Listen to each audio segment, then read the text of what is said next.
Good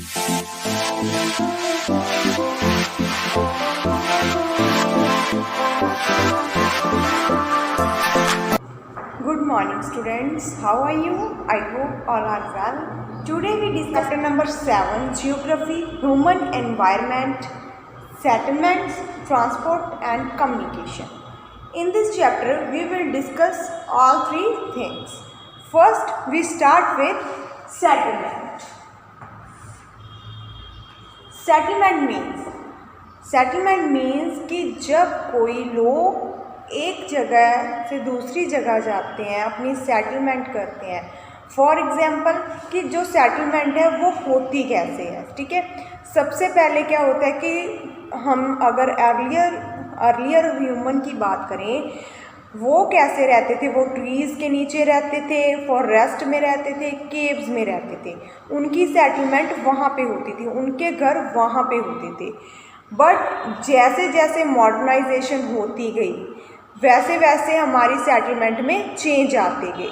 पहले लोग forest में रहते थे, फिर वो कुछ लोग हमारे जो थे वो रूरल एरियाज़ में रहने लग गए, विलेजेस में रहने लग गए. और उसके बाद क्या हुआ कि कुछ जो लोग थे वो अर्बन एरियाज़ में रहने लगे, देन सिटीज़ में आ गए. मतलब आफ्टर दैट अब ऐसी सिचुएशन हो चुकी है कि मोस्टली जो लोग हैं वो प्रेफरेंस देते हैं अपनी कंट्री को, नहीं दूसरी कंट्री को. फॉर एग्जांपल कि जो इंडिया के लोग हैं, इंडिया की यंग जनरेशन है, वो यही चाहती है कि हम इंडिया में ना रहें. क्यों? क्योंकि यहाँ पे बहुत ज़्यादा अनएम्प्लॉयमेंट है. ठीक है, तो इसीलिए वो फॉरेन कंट्रीज़ को रेफरेंस देते हैं, वहाँ पे जाना सही मानते हैं, तो वो अपनी सेटलमेंट वहाँ पे करते हैं. ठीक है, बहुत सारे ऐसे होते हैं कि जो लैंड एरिया पे रहते हैं, बहुत सारे जो रिवर हैं. ठीक है, ऐसे बहुत सारी सेटलमेंट्स हैं जो ह्यूमन ने अपनाई हुई है. ह्यूमन कहीं पे भी जाके अपनी सेटलमेंट कर लेता है. कोई बैंक ऑफ रिवर है, कोई लैंड है, कोई हिली स्टेशन है, एनीथिंग, वहाँ पे वो जाके अपनी सेटलमेंट कर लेते हैं. अब हमारे पास सेटलमेंट की भी 2 टाइप्स हैं. First type is permanent settlement and second is temporary settlement. अब अगर हम परमानेंट सेटलमेंट की बात करें तो परमानेंट से कंफर्म है कि परमानेंट सेटलमेंट का मतलब क्या है कि यहाँ पे हम एक बार रहने लगे वहीं पे रहते हैं. फॉर एग्जांपल आपके ग्रैंडफादर ने आपके लिए हाउस बनाया, आपके फादर के लिए. ठीक है, आफ्टर दैट आपके फादर वहीं पे रहने लगे, देन आप वहाँ पे रहने लगे. तो इसीलिए जो एक ही होम में रहते हैं, एक ही हाउस में रहते हैं, एक ही होम को बिल्ड करते हैं, उस सेटलमेंट को हम कहते हैं परमानेंट सेटलमेंट. कंपैरिजन करें टेम्पररी सेटलमेंट से, मैंने आपको चैप्टर की स्टार्टिंग में ही बता दिया था कि जो अर्लीस्ट पीपल थे वो कहाँ पे रहते थे, वो फॉरेस्ट में रहते थे. ठीक है, वो अपनी सेटलमेंट जहाँ तो ट्रीज़ के नीचे करते थे, केव्स में करते थे, फॉरेस्ट में इधर उधर घूम के करते थे. ठीक है, तो वो उनकी सेटलमेंट वहाँ पे होती थी. तो इस सेटलमेंट को हम क्या कहते हैं? Temporary settlement. टेम्पररी सेटलमेंट में क्या आ जाता है? फॉरेस्ट आ जाते हैं.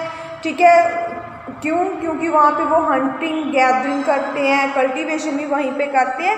तो उस सेटलमेंट को हम क्या कहते हैं? Temporary settlement. क्लियर? नेक्स्ट है हमारे पास कंपैक्ट सेटलमेंट.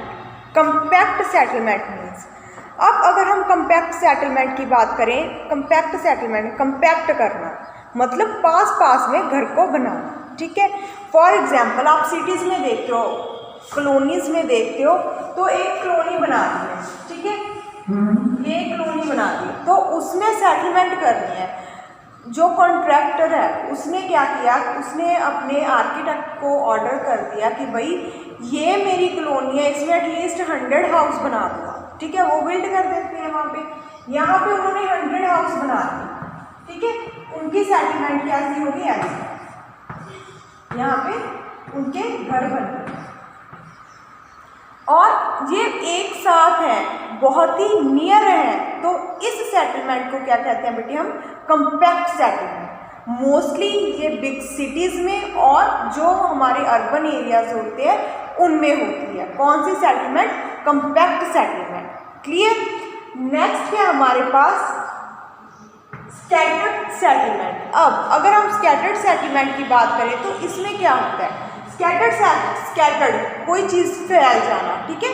कंपैक्ट किसी को पास में करना, और स्कैटर्ड मतलब हम कह देते हैं कि ये आपकी जो थिंग्स है बहुत ही स्कैटर्ड है, मीन्स फैली हुई है, ठीक है, सेपरेट है।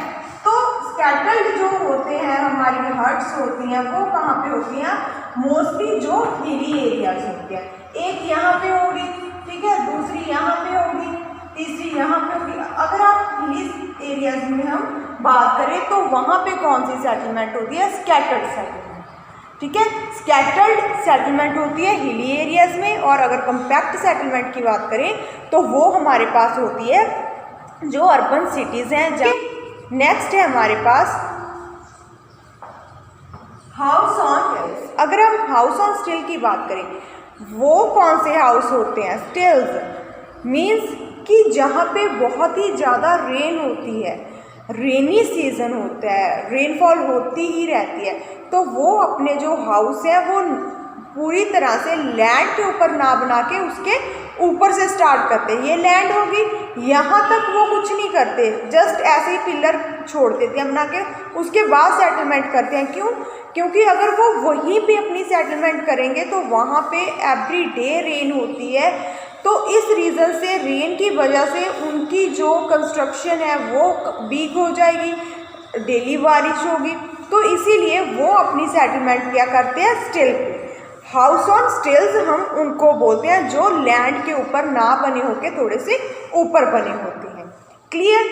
अगर हम टाउन्स की और स्मॉल टाउन्स की बात करें और सिटीज़ जो लार्ज अर्बन सिटीज़ हैं उनकी बात करें तो मोस्टली वहाँ पे यही सेटलमेंट होती है। कौन सी? जो हाउस ऑन स्टिल्स होती है, ठीक है। कुछ विलेजेस होते हैं, टाउन्स होते हैं, सिटीज़ होते हैं स्टेट के जिनमें ये सेटलमेंट होती है। क्यों होती है ये सेटलमेंट? रीज़न है कि रेनी सीजन के कारण। क्लियर? Next is transport. अब ट्रांसपोर्ट से कंफर्म है, ट्रांसपोर्ट मीन्स कि आपकी जो गुड्स हैं उनका इंपोर्ट एक्सपोर्ट करना, पीपल्स को एक जगह से दूसरी जगह जाना, तो हमें उस चीज़ के लिए किस चीज़ की ज़रूरत पड़ती है, हमें जाने के लिए ट्रांसपोर्ट की ज़रूरत पड़ती है। यहाँ पे हम फिर बैक जाएंगे कि अगर हम अर्लीस्ट टाइम की बात करें तब कोई भी व्हील की इन्वेंशन नहीं हुई थी, तो कैसे करते थे, ऐसे ही पैदल चलते जाते, मीलों मील चलते जाते, कई कई दिन में पहुँचते वो अपने जो है ना जो उनकी डेस्टिनेशन होती थी। तो जब अर्लीस्ट मैन ने व्हील की इन्वेंशन कर दी तो उनके पास कार्ट आ गए, वो लॉक्स आ गए, तो उन्होंने उनसे जाना अपना शुरू कर दिया। मॉडर्नाइजेशन आई तो फिर हमारे पास 2 व्हीलर आ गए, फिर 4 व्हीलर्स आ गए। अब इतनी ज़्यादा इन्वेंशन हो गई, इतनी ज़्यादा मॉडर्नाइजेशन आ गई कि हमारे पास एरोप्लेन तक की भी ट्रांसपोर्ट फैसिलिटीज़ है, ठीक है। एरोप्लेन्स की ट्रांसपोर्ट की फैसिलिटीज़ की बात करें तो हमारे लिए वो ऐसे है कि जो 24 आवर्स मीन्स कि आपने कहीं पे जाना है 24 आवर्स लगते हैं, आपको पूरा दिन लगेगा, वहाँ पे हमें जो एरोप्लेन्स हैं वो बहुत ही जल्दी पहुँचा देते हैं, एटलीस्ट 2 और 3 आवर्स में। अगर हम यहाँ से मतलब इंडिया से दिल्ली टू दुबई की बात करें तो वहाँ पे जाने के लिए बाय कार बाय एनीथिंग आपको एटलीस्ट 10 से 15 दिन लगे दुबई के लिए, ठीक है, मैक्सिमम मिनिमम, ठीक है। अगर हम यही प्लेन के ऊपर अपना विज़िट करें दुबई को तो हमें कितना टाइम लगेगा, अप्रॉक्सीमेट 230 मिनट्स, 2 और 30 मिनट्स अप्रॉक्सीमेट, ज़्यादा से ज़्यादा 3 आवर्स, इससे ज़्यादा आपको टाइम ही नहीं लगेगा Delhi to Dubai. Same thing अगर हम बात करें कि अगर आपने इंडिया से यूरोप में जाना है तो एटलीस्ट आपको 6 to 8 आवर्स ही लगेंगे इंडिया टू यूरोप। क्लियर? तो इससे हमारी जो ट्रांसपोर्ट फैसिलिटीज़ हैं बहुत ही ज़्यादा मॉडर्नाइजेशन आई है, उनमें बहुत ही ज़्यादा हमारे पास उनके आने से हमारे लिए ये अच्छी हैं ट्रांसपोर्ट। वैसे ही ट्रांसपोर्ट फैसिलिटीज़ आने से हमारी एनर्जी और हमारा टाइम भी सेव होने लग गया। क्लियर? रोडवेज।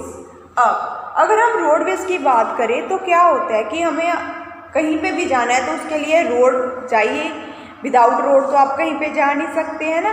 पहले क्या था, पहले रोड्स ही नहीं होते थे, ठीक है, ऐसी कच्ची सड़कें होती थी। क्यों? क्योंकि कोई सिटी नहीं होती थी, कोई विलेज नहीं होता था, लोग ऐसे ही चलते जाते थे, है ना, कोई सड़क मतलब प्रॉपर नहीं होती। जैसे अब तो आपके पूरी तरह से अच्छी रोड्स बन चुकी हैं, ठीक है। अब यहाँ पे भी हम अगर रोड्स की बात करें तो उसकी भी 2 टाइप्स हैं। फर्स्ट टाइप रोड्स हैं वो कौन से रोड्स हैं?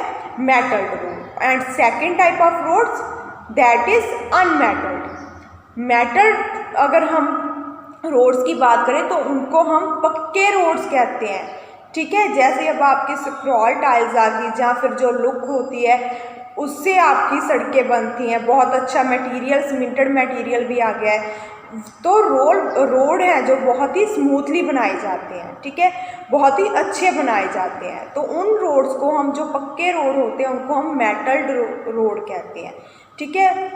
ऑलमोस्ट वो सभी अभी मतलब सिटीज़ में हाईवेज पे कंस्ट्रक्टेड पूरी तरह से हैं, बहुत ही अच्छे से।